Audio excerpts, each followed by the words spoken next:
हो रहा है उसमें से पाइप में से, तो ये चेंज इन मास आ रहा है आपके होस पाइप में से। तो ये आ जाएगा 90 और पर मिनट ये आ जाएगा यानी 60 सेकेंड्स, 1 मिनट में 60 सेकेंड्स होते हैं। तो ये आपका delta M by delta T यानी rate of change of mass, यानी टाइम के साथ साथ मास कैसे चेंज हो रहा है। फिर कह रहे हैं water emerges horizontally from the होस pipe with the speed of 20। तो अगर ये आपका होस पाइप है और इसमें से 20 की स्पीड से पानी जो है वो निकल रहा है 20 मीटर पर सेकेंड की स्पीड से, और डेफिनेटली इसका ये मतलब है कि होस पाइप वाटर पे फोर्स लगा रहा है ताकि वो इजेक्ट हो सके। So as a reaction water will also exert an action force on the hose pipe, and action and reaction forces are same, and they are asking for what is the minimum force required from a person holding the hose pipe to prevent it from moving backward। तो वो कह रहे हैं कि आप person कितनी force लगाएगा ताकि फोर्स फ्रॉम द वाटर को कैंसिल आउट कर सके, क्योंकि ये जो water as a reaction force लगाएगा उसकी वजह से आपका होस पाइप जो है वो पीछे की तरफ मूव कर सकता है। क्योंकि आपको पता है कि एक्शन और रिएक्शन फोर्सेस कभी भी बैलेंस आउट नहीं करते because they are acting on two different bodies. तो यहाँ पे जो भी पर्सन इसको होल्ड करके रख रहा होगा देयर इज़ अ चांस कि वो पीछे की तरफ गिरे, तो उस पर्सन को सेम अमाउंट ऑफ फोर्स लगानी पड़ेगी ताकि वो इस होस पाइप को स्टेशनरी पोजीशन में रख सके। क्योंकि आप देखें ये जो फोर्स लग रही होगी वो सिर्फ होस पाइप पे लग रही है, यानी वाटर की फोर्स ऑन द होस पाइप, एंड जो पर्सन लगाएगा same amount of force forward direction में ऑन द होस पाइप ताकि वो स्टे कर सके। तो इसका मतलब है कि आपने असल में एक्शन और रिएक्शन फोर्स में से एक फ़ोर्स मालूम करनी है ताकि वो person same amount of force लगा के होस पाइप को स्टेशनरी रख सके। तो रिजल्टेंट फोर्स जो है उसका formula change in momentum over time होता है, और हमने पढ़ा हुआ है कि मोमेंटम में चेंज या तो मास में चेंज की वजह से होगा या फिर वेलोसिटी में चेंज की वजह से या फिर दोनों के चेंज की वजह से, लेकिन यहाँ पे वेलोसिटी कांस्टेंट है। तो आपका फार्मूला बन जाएगा delta M by delta T into velocity, यानी मोमेंटम में चेंज मैं मास की वजह से कंसिडर करूँगी। और अब आपको पता है कि ये वैल्यू आपने यहाँ पे पहले ही सोची हुई है, और वेलोसिटी की वैल्यू आप 20 पुट करेंगे तो आपके क्वेश्चन नंबर 8 का आंसर जो है वो ए पार्ट आ जाएगा। क्वेश्चन नंबर 9 में कह रहे हैं कि एक स्काई डाइवर है that leaves the stationary balloon and falls vertically through a long distance. Which graph best represents the variation of the acceleration of the skydiver with the distance s traveled as she falls through the air? So acceleration और distance graph की shape जो है ना वो हमें पता होनी चाहिए कि कैसी है। ये यहाँ पे ये पूछा जा रहा है। सबसे पहले तो अगर ऑब्जेक्ट यानी स्काई डाइवर जो है वो एक स्टेशनरी बलून से वर्टिकली फॉल कर रहा है, एक लॉन्ग डिस्टेंस ट्रैवल करता है, तो इसका वेलोसिटी टाइम ग्राफ पहले आपको पता होना चाहिए। तो आपको याद होगा कि इसका वेलोसिटी टाइम ग्राफ इस तरह की शेप आएगी बिकॉज आपको पता है कि स्काई डाइवर के ऊपर जो रिजल्टेंट फोर्स लग रही है that is the weight of the sky diver minus the force due to air resistance. और हमें पता है कि एयर रेजिस्टेंस जो है वो वेलोसिटी के डायरेक्टली प्रोपोर्शनल होती है। तो अगर वेलोसिटी आपकी इंक्रीज़ करेगी तो एयर रेजिस्टेंस भी इंक्रीज़ करेगी। So that's why resultant force जो है वो डिक्रीज़ करेगी बिकॉज वेट आपका कांस्टेंट है। तो आप एक कांस्टेंट क्वांटिटी में से आप जो भी चीज़ माइनस कर रहे हैं वो इंक्रीज़ करती जा रही है क्योंकि आपकी वेलोसिटी इंक्रीज़ कर रही है। सो जो रिजल्टेंट फोर्स निकलेगी वो डिक्रीज़ करेगी। एंड आप जानते हैं कि F net is equal to M A. तो अगर रिजल्टेंट फोर्स डिक्रीज़ करेगी तो एक्सेलरेशन डिक्रीज़ करेगी। सो दैट्स वाई ये ग्राफ देखें डिक्रीजिंग एक्सेलरेशन का, और एंड पे आपकी एक्सेलरेशन ने ज़ीरो हो जाना है क्योंकि उसने कहा है कि लॉन्ग डिस्टेंस वो नीचे गिर रहा है तो टर्मिनल वेलोसिटीज़ का मतलब वो अटेन कर ही लेगा। क्योंकि लॉन्ग डिस्टेंस गिरने से velocity will increase much, and velocity इतनी इंक्रीज़ हो जाएगी कि एयर रेजिस्टेंस जो है वो वेट को बैलेंस कर सके। क्योंकि वेलोसिटी के इंक्रीज़ होने से एयर रेजिस्टेंस बढ़ती है और वो बढ़ बढ़ के वेट के बराबर आ जाएगी and as a result resultant force जो है वो ज़ीरो हो जाएगी पैराशूटिस्ट पे। तो वेलोसिटी इंक्रीज़ कर रही है लॉन्ग डिस्टेंस पे फॉल करने की वजह से। अगर थोड़ा सा डिस्टेंस वो फॉल करता तो उसकी वेलोसिटी अभी इतनी इंक्रीज़ ना हुई होती, तो फिर एक्सेलरेशन के ज़ीरो होने का सवाल नहीं पैदा होता था, यानी ये कंफर्म हो जाता है कि स्काई डाइवर ने टर्मिनल वेलोसिटी अटेन नहीं की। तो इसका मतलब है कि एक्सेलरेशन ने डिक्रीज़ होना है, तो ये बी पार्ट तो नहीं हो सकता, इसमें तो एक्सेलरेशन इंक्रीज़ हो रही है। और डी पार्ट भी नहीं हो सकता, इसमें भी एक्सेलरेशन इंक्रीज़ हो रही है और यहाँ पे एक्सेलरेशन कांस्टेंट है। तो ये दोनों नहीं है, ये ए पार्ट ही है जिसमें आपकी एक्सेलरेशन ने डिक्रीज़ होना है। अब ये प्रॉब्लम है कि ये कर्व क्यों है, यानी ये स्ट्रेट लाइन भी तो हो सकती थी, क्योंकि नेक्स्ट टाइम अगर कोई ऐसा क्वेश्चन आ जाए जिसमें वो कहे कि नहीं जी वो एक और आपको ऑप्शन ऐसी दें जिसमें एक्सेलरेशन डिस्प्लेसमेंट ग्राफ या acceleration distance graph straight line show हुआ हो, तो आप स्ट्रेट लाइन को चूज़ करेंगे या कर्व को चूज़ करेंगे। तो आंसर ये कि आप कर्व को चूज़ करेंगे। उसकी वजह ये है कि आपकी जो इक्वेशन है F net is equal to W minus air resistance, तो उसमें आप देख रहे हैं कि आपकी वेलोसिटी में जो चेंज है वो डिक्रीज़ होता जा रहा है विद रिस्पेक्ट टू टाइम। आप ज़रा देखें तो वेलोसिटी में चेंज जो है वो डिक्रीज़ हो रहा है, यानी वेलोसिटी इंक्रीज़ तो कर रही है लेकिन वो जो इंक्रीज़ है या वो जो इंक्रीमेंट है वो डिक्रीज़ होता जा रहा है। सो दैट्स वाई इसका मतलब है एयर रेजिस्टेंस इंक्रीज़ तो करेगी लेकिन वो जो उसमें इंक्रीमेंट है वो डिक्रीज़ करेगा। सो इसका मतलब है रिजल्टेंट फोर्स इंक्रीज़ तो करेगी लेकिन उसमें जो इंक्रीमेंट है वो डिक्रीज़ करेगा। इसका मतलब है कि एक्सेलरेशन भी उसके डायरेक्टली प्रोपोर्शनल है। सो एक्सेलरेशन जो है वो डिक्रीज़ तो करेगी लेकिन जो चेंज इन एक्सेलरेशन है वो डिक्रीज़ होगा, ठीक है, with respect to equal amount of distance. तो इसका मतलब है पहली दफ़ा में चेंज ज़्यादा अगर आ रहा है तो नेक्स्ट टाइम जो चेंज इन एक्सेलरेशन है वो कम होता चला जाएगा। तो ये सब जी स्टोरी है इसमें। सो डिस्टेंस इक्वल डिस्टेंस पे, यानी अगर मैं इक्वल डिस्टेंसेस चेक कर लूँ तो उनमें जो हमारी डिक्रीज़ इन एक्सेलरेशन होगी वो भी डिक्रीज़ कर रही होगी। रीज़न उसके पीछे वही मसला है कि जी वेलोसिटी में जो चेंज है वो चूँकि कम हो रहा है, इसलिए एयर रेजिस्टेंस में भी चेंज कम हो रहा होगा और रिजल्टेंट फोर्स में भी चेंज आपका कम ही हो रहा होगा and overall resultant force decrease भी कर रही होगी। क्वेश्चन नंबर 10 में वो कह रहे हैं the diagram shows two spheres approaching each other head on, each sphere has speed u, one sphere has mass 2m and the other has mass m। इन्होंने खुद ही बता दिया कि ये हेड ऑन कोलाइड कर रहे हैं और ये परफेक्टली इलास्टिक कोलिजन है। इसका मतलब है कि दो बातें होती हैं परफेक्ट इलास्टिक कोलिजन में, relative speed of approach is equal to relative speed of separation. यहाँ मैं आपको ये बता दूँ कि जब दो ऑब्जेक्ट्स एक दूसरे की तरफ आ रहे हो तो उनकी जो स्पीड्स हैं वो ऐड अप हो जाएंगी और इसमें यहाँ पे आप कोई पॉजिटिव नेगेटिव साइन नहीं लगाएंगे बिकॉज मैं कह रही हूँ speed.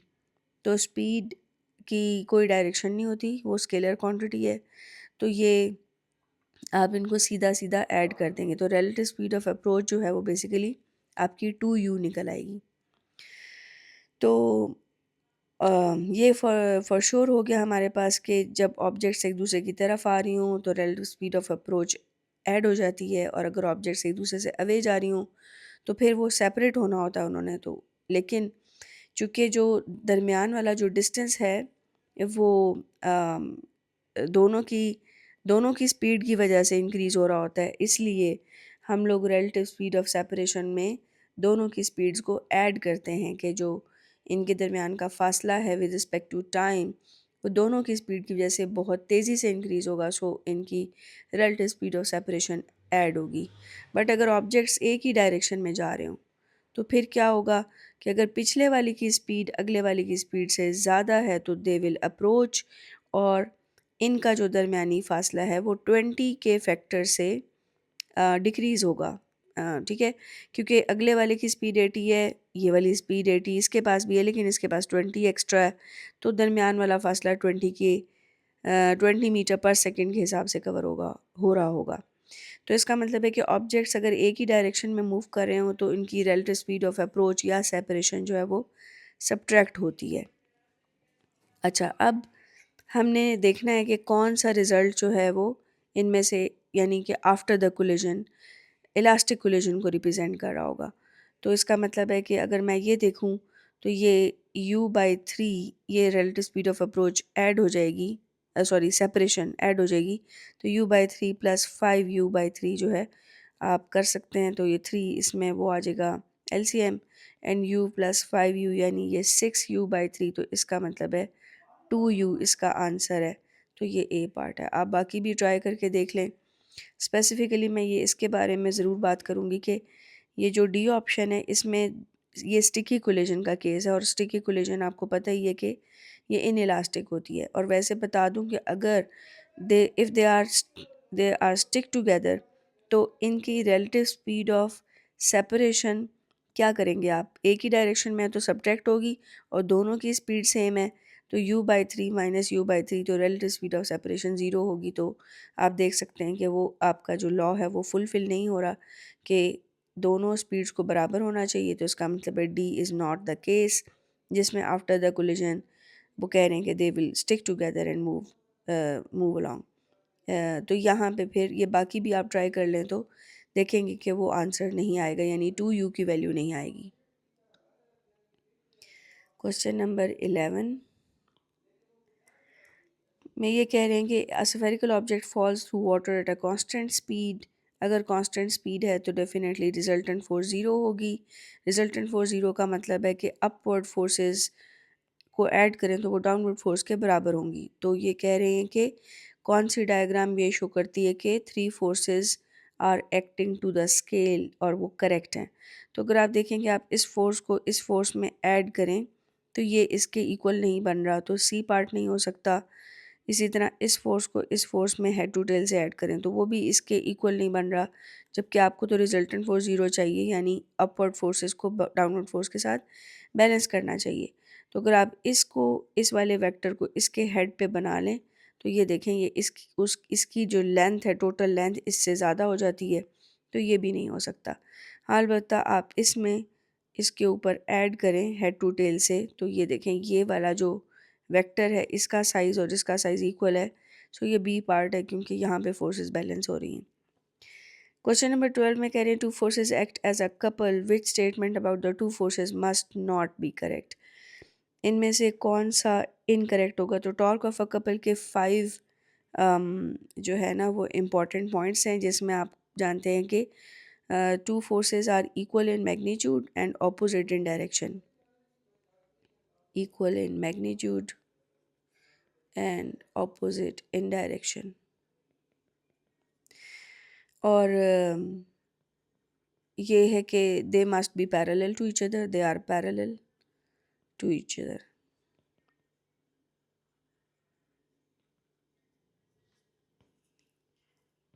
Number 3, these forces must not pass through the same point. मतलब ये कि अगर दो फोर्सेस एक ही पॉइंट में से पास करें तो वो टर्निंग इफेक्ट तो जनरेट ही नहीं कर सकती, क्योंकि हम कहेंगे कि इनकी वजह से कोई टॉर्क इसलिए जनरेट नहीं होगा क्योंकि वो उसी पॉइंट में से गुजर रही हैं जिसको हमने पिवट कंसिडर किया हुआ है। जबकि अगर दो फोर्सेस जो हैं वो सेम पॉइंट में से नहीं गुजरेंगी, यानी उनके दरमियान कोई ना कोई डिस्टेंस होगा, तो ये इन दोनों फोर्सेस की वजह से आपकी ऑब्जेक्ट जो है वो टर्न कर सकती है, यानी उसमें कपल जनरेट हो सकता है। तो ये टॉर्क ऑफ अ कपल का फार्मूला आपको पता ही है, product of one of the two forces and perpendicular distance between the forces. तो तीसरा पॉइंट ये कि they must not pass through the same point, और फोर्थ है कि they should be of same type, and number fifth ये है कि they will cancel each other, यानी इन दोनों फोर्सेस का जो अफेक्ट है वो कैंसिल करता है लेकिन टॉर्क कैंसिल नहीं होता, और ये दोनों फोर्सेस सिंगल बॉडी पे एक्ट करती हैं। तो इनमें से फिर कौन सा पॉइंट हो सकता है। They have same magnitude, correct. उन्होंने कहा not be correct. They are of the same type, they act in opposite direction, they act along the same straight line. ये गलत है जी। ये भी बात हुई है कि अगर ये दोनों सेम स्ट्रेट लाइन में से पास करेंगी तो क्या होगा कि इनके दरमियान का परपेंडिकुलर डिस्टेंस डी ज़ीरो हो जाएगा। और आपको पता है कि कपल की डेफिनेशन ही यही है कि product of the one of the two forces and perpendicular distance between the forces. तो अगर सेम पॉइंट में से गुजरेंगी तो परपेंडिकुलर डिस्टेंस डी ज़ीरो होगा और टॉर्क नहीं जनरेट होगा। क्वेश्चन नंबर 13 में कह रहे हैं, a sign outside a shop is suspended from a rusty horizontal hinge at its top end. The sign hangs in equilibrium at an angle 25 degree. Sign is a square of side 52. तो ये square board है, यानी front से आप देखें तो उसकी शक्ल ऐसी है, साइड व्यू दिखाया हुआ है, तो सेंटर से उसका वेट एक्ट करेगा, सेंटर ऑफ ग्रेविटी ये बिल्कुल मिडल में होगा, तो यहाँ से वेट एक्ट करेगा। And moment of the weight आपने फाइंड आउट करना है। मोमेंट ऑफ द वेट क्या होगा जी? Product of force and perpendicular distance from pivot to the line of action of force. So I am drawing the line of action of force, और यहाँ जी pivot से line of action of force का distance ये बन रहा है। तो अब क्या करेंगे हम लोग कि यहाँ से एक आप चीज़ देख सकते हैं कि ये वाला एंगल 25 और ये एंगल भी 25 ही होगा, बिकॉज़ आप देख सकते हैं कि ये एक ही लाइन पे यानी एक ही लाइन पे अगर हम देख लें कि एक ये वाला एंगल ले लें और एक ये वाला, तो ये एंगल सेम होते हैं। तो ये वही केस है, तो यहाँ पे भी एंगल 25 डिग्री होगा। एंड सेकेंडली अगर मैं एक और जो है ना काम करूँ, और वो काम ये कि मैं ये वाली ट्राइंगल कंसिडर कर लेती हूँ, तो आप देखें कि यहाँ पे ये ऑल्टरनेट एंगल्स हैं, तो ये एंगल 25 ही होगा। मतलब अगर दो लाइंस ऐसे कट कर रही हैं तो ये एंगल और ये एंगल इक्वल होते हैं। So this is the same case. तो यहाँ पे हम लोग कौन सी ट्राइंगल ले रहे हैं? ये वाली ट्राइंगल, क्योंकि हमने ये परपेंडिकुलर डिस्टेंस डी जो है वो फाइंड आउट करना है। सो कैसे हो जाएगा ये distance D? Sine of 25 is equal to perpendicular distance D divided by hypotenuse. Hypotenuse कौन सा, कौन सी लेंथ है हाइपोटेन्यूज की? ये वाली सारी लेंथ है, जो कि उन्होंने बताया हुआ था कि ये स्क्वायर बोर्ड है, तो 52 उसकी टोटल लेंथ है। मतलब ये वाली लेंथ जो है वो अगर 52 है तो सेंटर ऑफ ग्रेविटी बिल्कुल उसके मिडल से एक्ट कर रहा है। मतलब 52 का हाफ क्या हो जाएगा? 26। तो मतलब ये हाइपोटेन्यूज 26 सेंटीमीटर का है। आप उसको कन्वर्ट कर लेंगे, -2 लिखेंगे, और यहाँ से परपेंडिकुलर डिस्टेंस डी की वैल्यू जब आ जाएगी तो आप वो इधर पुट करेंगे, फोर्स की वैल्यू लगाएंगे। फोर्स कैसे निकालेंगे जी? वेट यानी कि 36 मल्टीप्लाई बाय 9.81 करके, और बस वेट की वैल्यू भी इधर पुट कर देंगे इस फार्मूला में, तो ये आपका मोमेंट निकल आएगा, जो कि इक्वल होगा 39 न्यूटन पर मीटर के, न्यूटन इनटू मीटर के।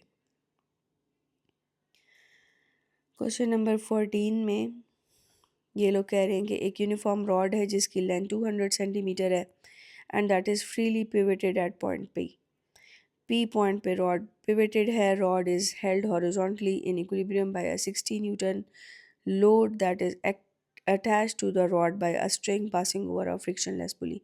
इस पुली का काम है कि डायरेक्शन ऑफ फोर्स को चेंज कर दे, यानी अगर फोर्स इस डायरेक्शन में लग रही है, यू कैन सी दैट कि ये स्ट्रिंग इधर अटैच्ड है, तो यही वाला जो लोड है वो यहाँ पर अप्लाई हो रहा होगा in the form of tension force. ठीक है, टेंशन फोर्स की फॉर्म में इस डायरेक्शन में ये इस बोर्ड के ऊपर फोर्स लग रही होगी, जो कि बेसिकली असल में इसकी वजह से। तो पुली का काम डायरेक्शन ऑफ फोर्स को चेंज करना होता है। यहाँ पे जी उन्होंने एक यूनिफॉर्म रॉड ली है, 200 सेंटीमीटर उसकी टोटल लेंथ है। अब चूँकि टेंशन फोर्स एंगल पे एक्ट कर रही है, तो हम लोगों ने यहाँ पे वेट ऑफ द रॉड निकालना है, तो यहाँ पे टॉर्क एक्ट करेगा। तो आप लोगों ने करना क्या है कि जैसे मैं आपको समझाती हूँ कि टॉर्क का क्वेश्चन हो, तो आपने अगर डिकम्पोज करना है फोर्स को, तो आप डिकम्पोज ऐसे करें कि इसके जो कंपोनेंट्स हैं वो यूं बनाने के बजाय आपने कंपोनेंट्स दोनों एंड टेल पे बनाने होते हैं। मसलन ये 60 न्यूटन का जो अगर वेक्टर है, तो इसका एक कंपोनेंट 60 कॉस 30 इधर बनेगा टेल पर, और दूसरा 60 साइन 30 भी टेल पे बनेगा। इसकी वजह ये होती है कि फोर्स की जो एक्चुअल डायरेक्शन है, यानी जिस पॉइंट पे एक्चुअली फोर्स एक्ट कर रही है, वो इजीली हमें पता चल जाता है, और हमारे लिए वो जो परपेंडिकुलर डिस्टेंस की वैल्यू निकालनी होती है टॉर्क वाले उसमें फॉर्मूला में, वो इजी हो जाता है। तो इसका मतलब है कि अगर पिवट आपकी ये है, तो ये वाली जो फोर्स है 60 साइन 30, इसके पिवट से परपेंडिकुलर डिस्टेंस ये वाला निकलेगा, जो आप कैसे फाइंड आउट कर सकते हैं? परपेंडिकुलर डिस्टेंस डी 200 -40 यानी कि 60 सेंटीमीटर, और आप सेंटी को कन्वर्ट कर लेंगे 10 -2 कर लेंगे, तो ये आपका परपेंडिकुलर डिस्टेंस आ जाएगा। अब जो 60 cos 30 वाला वेक्टर है, यानी ये वाली जो टेंशन फोर्स है, आप इसको अगर एक्सटेंड करें तो ये पिवट में से पास कर रही है। इसका मतलब है कि इस फोर्स की वजह से कोई टर्निंग इफेक्ट नहीं जनरेट होगा, बिकॉज परपेंडिकुलर डिस्टेंस डी की वैल्यू यहाँ पे ज़ीरो हो रही है इस फोर्स की वजह से। तो अब यहाँ पे टोटल कितनी फोर्सेस आ गई? एक, इस बीम का वेट जो कि वर्टिकली डाउनवर्ड एक्ट करेगा, और एक इस स्ट्रिंग की वजह से जो भी फोर्स लग रही है यहाँ पे वर्टिकली अपवर्ड, उसका एक कंपोनेंट, वो कौन सा टॉर्क जनरेट करवाएगा? एंटी क्लॉकवाइज और ये क्लॉकवाइज। तो टोटल दो टॉर्क हो गए, T1 = T2। और अगर मैं इस टॉर्क को T1 ले लूँ तो W into perpendicular distance from pivot to the line of action of force कितना बनता है जी? ये देखें, ये वेट से पिवट का परपेंडिकुलर डिस्टेंस ये बनता है। तो 200 का हाफ 100 होगा, ये देखें, क्योंकि मिडल से आपका वेट एक्ट करेगा, और 100 में से आप 40 माइनस कर लें तो ये पिवट से जो इसका डिस्टेंस बनेगा ये बनेगा 60। आई थिंक मैंने एक मिस्टेक की है यहाँ पे, 200 में से ये जो 40 माइनस करेंगे तो ये 160 बनेगा, नॉट 60। ये भी सेंटीमीटर में होगा तो आप इसको कन्वर्ट कर लेंगे -2। अब ये आ जाएगा W × 60 × 10⁻² is equal to 60 sin 30, this is the force, multiply by perpendicular distance is 160 into 10⁻²। और बस अब आप यहाँ से वेट की वैल्यू निकाल लेंगे जो कि सी पार्ट निकलेगी 80 न्यूटन। क्वेश्चन नंबर 15 है जी, the diagram shows two blocks X and Y. Block X has side of length A. When block X is placed in a liquid of density rho with the shaded face level with the liquid surface. मतलब ये जो shaded face है ये level हुआ हुआ है liquid की surface के साथ। इसका मतलब है full body जो है block X की inside the water है, fully submerged है ये।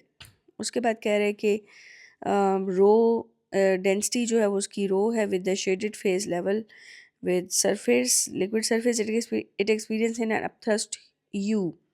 तो इसके जी अपथ्रस्ट की वैल्यू आ जाएगी rho G V, and volume of object inside the water होगा, यहाँ से रो जी वॉल्यूम आ जाएगा ए क्यूब, क्योंकि ये आपका क्यूब शेप है तो length into breadth into height आ जाएगी वॉल्यूम में। दूसरा ब्लॉक है और उसकी sides A 2A and 1/2A है, और it is also placed in a liquid जिसकी डेंसिटी 2 रो है, और shaded face again level with the liquid है। तो इसके लिए अपथ्रस्ट मैं U प्राइम कह देती हूँ, और इसकी डेंसिटी 2 रो G, और वॉल्यूम आ जाएगा एक साइड का एरिया, एंड दूसरी साइड 1/2A एंड तीसरी साइड 2A। तो ये आ जाएगा 2 rho G and A cube, because 2 cancel हो गया यहाँ से। ये अपथ्रस्ट है कौन से वाले ब्लॉक की? वाई वाले ब्लॉक की। और आपने वाई वाले ब्लॉक की अपथ्रस्ट अगर निकालनी है तो हम हमेशा से जानते हैं कि हम क्या करते हैं कि इस वाले की अपथ्रस्ट को एक्स वाले की अपथ्रस्ट से डिवाइड कर देंगे तो उसकी टर्म्स में खुद ब खुद आंसर आ जाएगा। आ जाएगा 2 rho G A cube divided by rho G A cube, ये कैंसिल हो जाएगा, तो ये आ जाएगा आपका answer. Upthrust of Y is equal to 2 times the upthrust of X, so it is C part.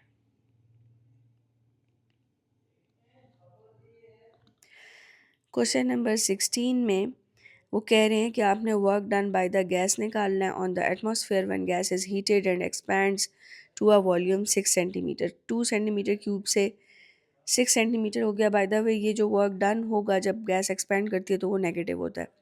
Any how formula लगेगा simple P delta V, और उसमें आपने चेंज को पॉजिटिव रखना होता है, ठीक है, ये चेंज इन वॉल्यूम को। तो प्रेशर आपका 101 किलो है, किलो मीन्स 10⁻³ और चेंज इन वॉल्यूम क्या आ जाएगा 6 सेंटीमीटर क्यूब -2 सेंटीमीटर क्यूब। तो यहाँ से 101 इंटू 10⁻³ इंटू 4 इंटू 10⁻−2 का क्यूब है, तो ये -6 हो जाएगा। तो ये आंसर आ जाएगा 404 इंटू 10⁻−3। ठीक है, ये वर्क डन है तो जाउल्स में आंसर आएगा, तो ये मिली जाउल आपका आंसर आ जाएगा। ठीक है जी, 404।